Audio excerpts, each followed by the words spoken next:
তো hello guys, তো আমাদের কাছে আমি আর একটা ভিডিও নিয়ে চলে এসেছি। আমি বলেছিলাম যে এখন হয়তো কন্টিনিউ ভিডিও আসবে, আর এটা হচ্ছে কালী পুজোর ভিডিও। সো আমার পাশে ভাই দাদা বাড়িতে কালী পুজো হয় প্রত্যেক বছর, তো এবছরও হয়েছে। সো সেখানে আর আমি অঞ্জলি দিই। তো এই যে আমরা আগের দিন রাতে যাচ্ছিলাম ঠাকুর আনতে, এই যে সবাই মিলে আমরা যাচ্ছিলাম ঠাকুর আনতে, পাশেই ছিল। তো এই যে আমরা যাচ্ছি সব ঠাকুর আনতে, মাসি আমাকে হাতে এইটা ধরিয়ে দিয়েছিল, এটা করে ঠাকুর নিয়ে আসতে হয়। তারপর এই যে চলে এসেছি সব, যেখানে ঠাকুর বানায় সেখানে চলে এসেছি ঠাকুরটাকে নিতে। তো এখানে আরও অনেকেই ছিল, অনেকেই ঠাকুর নিতে এসেছিল। এটা আমার বাড়ির পাশেই। আর এই যে এটা আমাদের মানে মা, যাকে আমরা নিয়ে যাব। তো এই যে এখানে আমরা নিয়ে চলে এসেছি, এনে এখানে রাখা হয়েছে, এখানেই পুজো হবে। আর এই যে সব জিনিসপত্র, তো সেদিনকে ঠাকুর রেখে তো আমরা সবাই ঘুমাতে চলেই গেছিলাম। তো ঘুমাতে যাওয়ার আগে একটু এনার সাথে খেলে নিলাম। এটা হচ্ছে ওর কুকুর, খুবই ভালো। তো ওকে একটু আদর করে চলে গেছিলাম ঘুমাতে। আর এটা হচ্ছে নেক্সট দিন, একেবারে সন্ধ্যাবেলা চলে এসেছি আমি মাসির সাথে কাজে সাহায্য করতে, হেল্প করতে, কারণ মাসি একা একাই ছিল। সো এই যে এখন এখানে সব কিছু রেডি করা হবে। তো তারপর তোমরা দেখতে থাকো আস্তে আস্তে। এই যে মায়ের মুখ, আর এখানেই পুজো হবে। আর এই যে এখানে সব জোগাড়যন্ত্র করা হয়ে গেছে, আর আমি ওখানে শাড়ি ঠাড়ি পরে চলে এসেছি রেডি হয়ে। আর এই যে এখানে 108টা প্রদীপ সাজিয়ে নিয়েছি। তারপরে আমি এখানে দুব্বা বেলপাতা এগুলো 108টা করে আমি বেছে বেছে রাখছিলাম লাগবে বলে। আর বাকি সব কিছু মোটামুটি সাজানো হয়েই গেছিলো। এই যে ঘি আর তেল যা যা দিতে হয় সব দিয়ে ফেলেছি।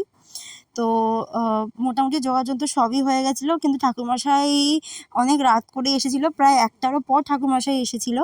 আর এখানে তার আগে ঢাকি চলে এসেছিলো। আর কালী পুজোর মেইন হচ্ছে ঢাকি, তো তোমরাই শব্দটা শোনো।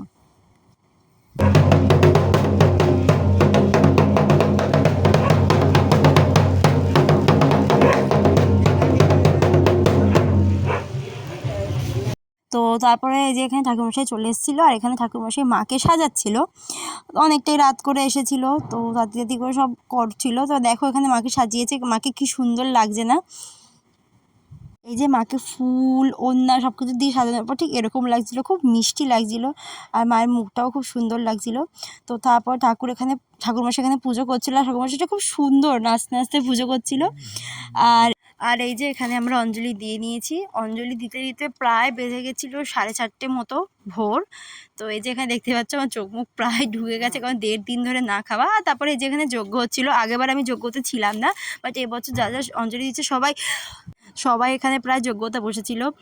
আর এই যজ্ঞ দিয়ে সব কিছু করে পুজো কমপ্লিট হতে হতে বেজে গেছিলো ভোর 5টা। এই যে দেখতেই পাচ্ছ পুরো আলো হয়ে গেছে, চারিদিকে দিনের আলো ফুটে গেছে।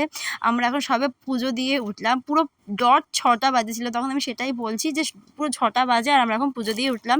আশেপাশের লোকজনও উঠে গেছিলো। এই যে দিনের আলো বেরিয়ে গেছে, সবাই যখন ঘুম থেকে ওঠে তখন আমরা খাচ্ছি, মানে 1.5 দিন পর আমরা এখন খেতে বসবো।